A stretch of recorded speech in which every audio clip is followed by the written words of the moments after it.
it's me, Allie. Welcome back to my channel. I hope you're all having an awesome start to your day. I'm here today with part 2 of my cheap and easy DIY pumpkin decorating ideas video. If you haven't seen the first one, I will link it in the description below if you're interested in checking it out. These are all, again, inspired by the wonderful world of Pinterest. Not only are they super easy, super inexpensive, they are absolutely gorgeous. I am obsessed with the way that all of them came out, and I really hope that you enjoy them as well. If you have any other questions or concerns after watching this video, just ask them in the comments below, and I will try my hardest to get back to you as soon as possible. And without further ado, we're gonna get right into this video.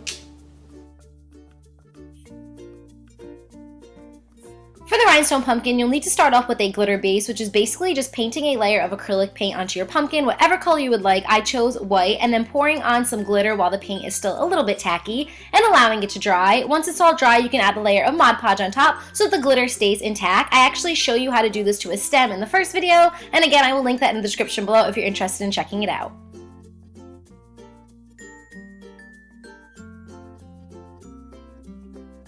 Next, take some glue of choice. I'm using tacky glue, but hot glue would work just as well if you want to go down that route. And basically, all you want to do is start gluing your rhinestones all over the pumpkin. There's really no specific way of doing this. You just want to make sure you're covering as much of the pumpkin as you possibly can.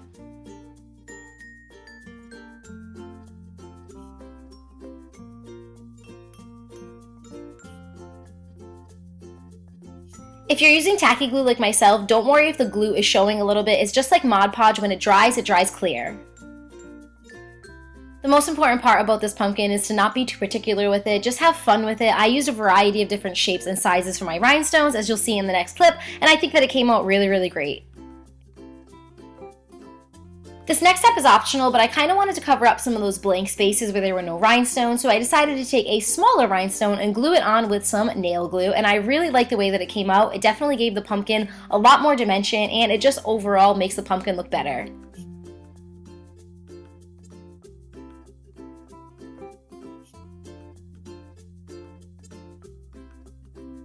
And this is what my final rhinestone pumpkin looks like. I am obsessed with it. It might be my favorite of this video. It is so chic, so polished, and just so beautiful. I would highly suggest doing this to a fake pumpkin over a real pumpkin because eventually a real pumpkin will just rot away and a fake pumpkin is yours to keep forever. And we just worked really hard on this. It was very, very easy, but definitely time consuming, so you don't want it to just rot away.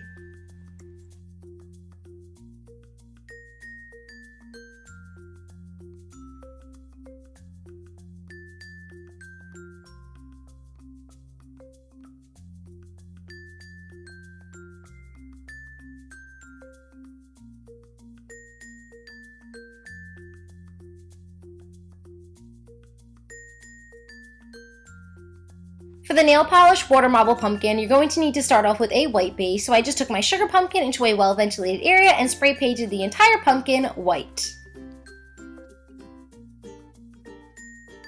When your pumpkin is dry completely, you can move on to step 2, which is basically just taking an old Tupperware bowl or an old bowl that you don't plan on using anymore, filling it about 3/4 of the way up with water, and then adding an assortment of nail polish right into the center of the water. Now, every time you add a drop of nail polish, it should create this really cool expanded circle effect, as you can see in this clip. Make sure every time you add a new drop of nail polish, it's going right into the center of that circle.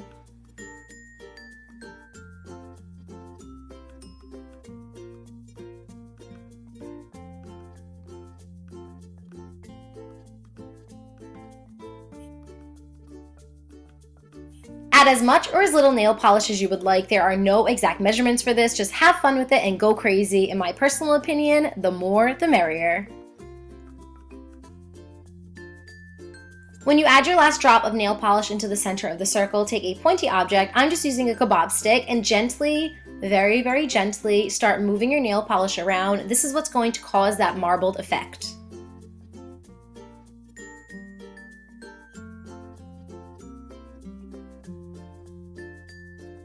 Take your pumpkin, press it down to the water, hold it there for about 3 to 5 seconds, and then scoop it out in one fluid motion, and you should be left with a beautiful pattern on your pumpkin.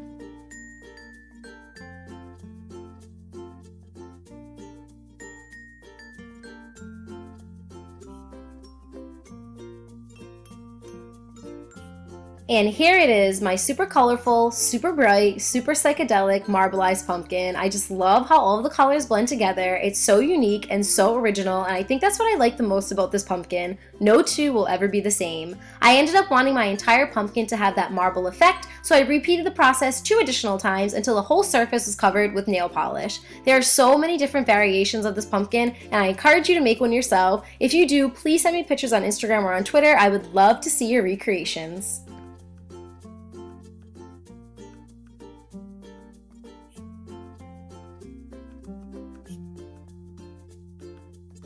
Moving on to the nail and yarn pumpkin, start off with a saying that represents Halloween or represents the fall and just print it out. My printer is not working, so I kind of just hand drew mine, which is perfectly fine. If you don't have a printer, just write it out with your own handwriting and then take a marker and just start putting little dots all around the world. This is going to act as a guide for where your nails should be on your pumpkin.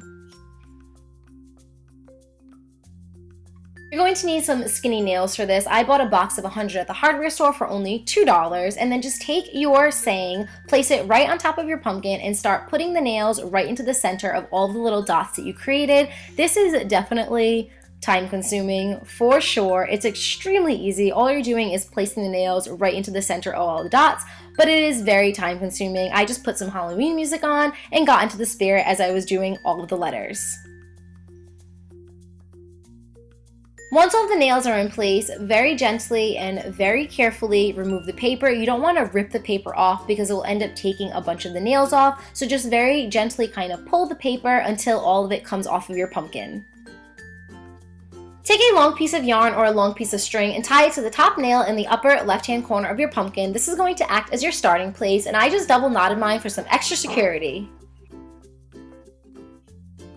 Now for the fun part, weaving the pumpkin. I found this to be very, very therapeutic. All I did was outline each portion of the letter. Here I'm doing the W first for wicked, and I'm doing the first line of the W. I outlined it, and then I just went crazy in the middle, going up, going down, doing zigzags. There's no specific way of doing this. I just went crazy with it and had a lot of fun. Once I was satisfied with the first line, I moved on to the next line, and then the final line to make the W, and then I just continued this pattern all the way around the entire pumpkin, making sure to outline each letter first, and then just going crazy in the center until I have a nice full design.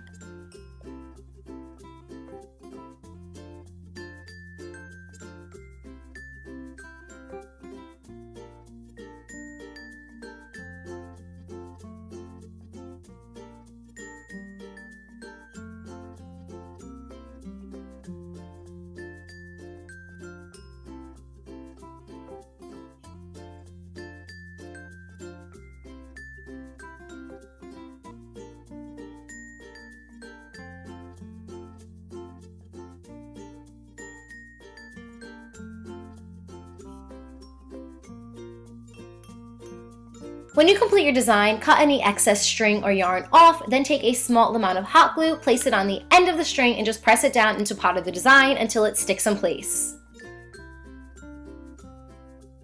I'm not going to lie, I love that rhinestone pumpkin that I showed you at the beginning of this video, but this pumpkin might just give that rhinestone pumpkin a run for its money. It might just be tied for my #1 spot. I love the 3D effect that the weaving makes. I love how you can personalize this and make it completely your own. Anything that you want to write onto a pumpkin, just weave it. It makes it so much more fun and looks so much cooler. Shout out to Target Dollar Days for giving me this idea. About 3 weeks ago, I bought a kit from Target for $3, and it showed me how to do boo onto a pumpkin, and I thought, you know what? This is definitely something that I can recreate on my own and something I can show the wonderful world of YouTube.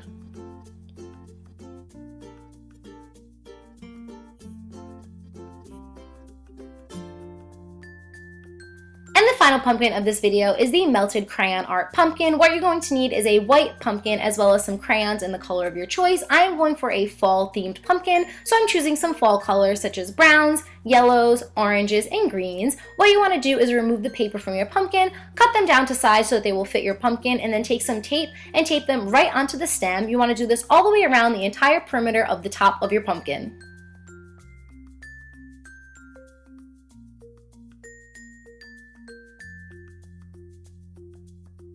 Now all that's left to do is to melt your crayons onto your pumpkin using your blow dryer. Place your blow dryer on a high setting and hold it about 2 to 3 inches away from the crayons and just watch the magic happen. Seriously, I was so mesmerized throughout this entire DIY. It was so visually appealing to watch the crayons just melt all over the pumpkins. This is definitely the most fun I've ever had decorating a pumpkin in my entire life.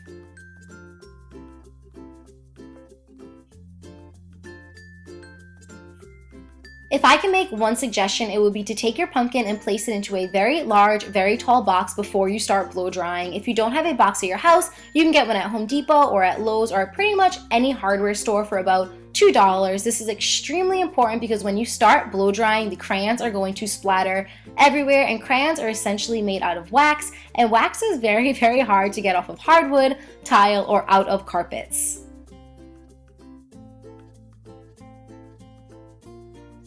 Remove the tape from the top of the pumpkin, allow it to dry, and you are done. I am in love with the way that this one came out. It was so much fun to make, so cheap, and so easy. This is another one of those pumpkins that is very unique. No two pumpkins will ever be the same, and I think that that is pretty freaking cool. And that is it for this video. Thank you guys so much for watching. I really hope you enjoyed it. Please let me know what you thought in the comments below, and please leave any suggestions that you have for some fall related videos that you would like to see on my channel that I might be able to film. I hope you're having a beautiful day, and I will talk to you all soon. Bye guys!